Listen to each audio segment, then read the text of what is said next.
how to use WireShark. Um, WireShark can be used to find people's IP addresses through peer-to-peer applications such as WEBULL, and then you can actually locate those IP addresses and see where those people are. Anything peer-to-peer, you'll be able to see the IP address of that actual computer because you're connected straight to that computer. It's also useful to see what's going on your network and who's on your network, and where your traffic's going and what applications are running. It can actually be used for a lot of different things. Like you can go on open Wi-Fi networks and scan all the traffic that's going on, and if anyone's using HTTP, then you'll be able to see like their passwords if they enter it in HTTP. Now most websites like Google and Facebook are automatically HTTPS, but we'll get into this later. There's things like SSL strip and social engineering that you can get HTTP, and once they enter their password, you'll be able to see it in plain text. But we'll get into that a little bit more later. Basically, it's just to capture packets sent over your internet. So I have my WireShark application start up right here, but normally you'd have to go to Applications, Sniffing and Spoofing. Oops.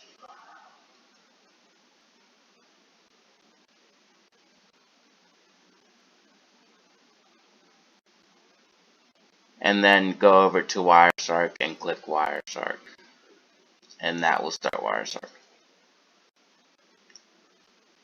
I'm just going to start mine here.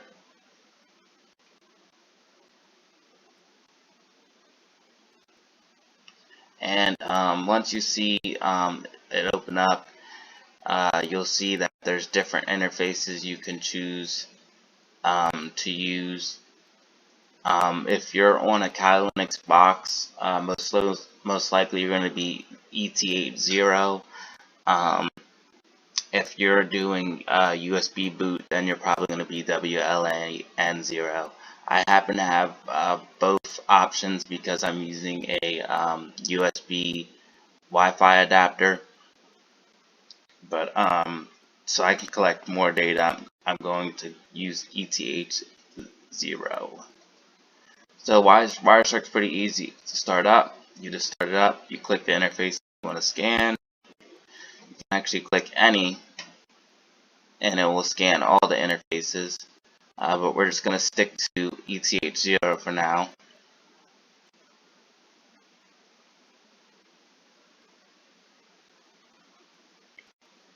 And depending on how many devices are on your network and what's going on your network, you're going to get a ton of information. As you can see, I got a ton of information very fast. Let me try to break down some of what's going on here. Like right here, you can see and my IP address, which I know is from my Windows 10 box, and it's communicating to this IP address, this server here. So it shows you the source, and then the destination, and then you can see the packet. Now up here is how you can do different filters to filter out only see only certain types of traffic. So for instance, you would hit TCP to only see TCP traffic. If you want to see only HTTP traffic, obviously you would enter HTTP.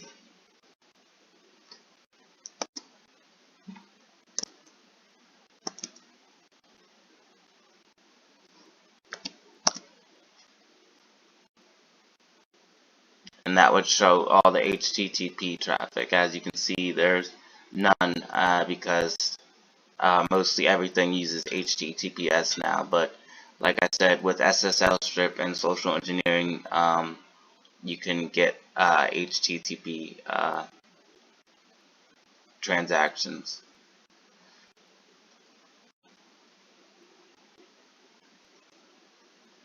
So what we're going to do now is actually stop the capture. So all you want to do to stop the capture is just hit this square, because I'm sure we have plenty of information to look through here.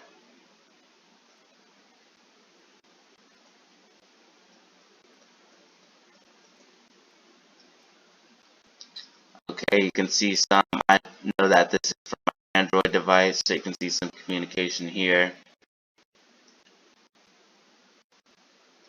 So like you said, you can see what's on your network and what they're talking to. You can see some router traffic here.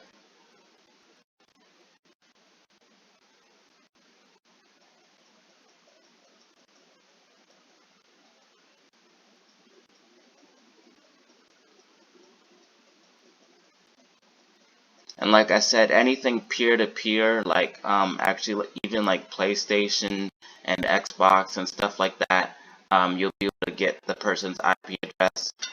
The website WEBULL, you'll be able to get the person's IP address. It does not work for things like Facebook Messenger and stuff. There's some false videos out there saying find IP address through Facebook Messenger. That's not possible with WireShark. As you can see right here is another Windows 10 computer communicating. And let's say you find an HTTP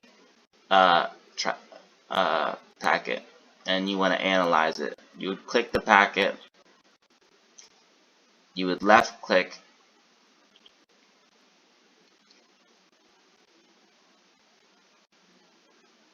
you would hit go down to follow,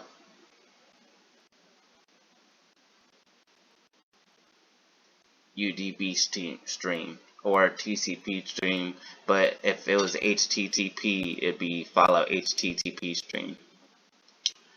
And then, as you can see, this traffic was sent in HTTP, so it's all clear text.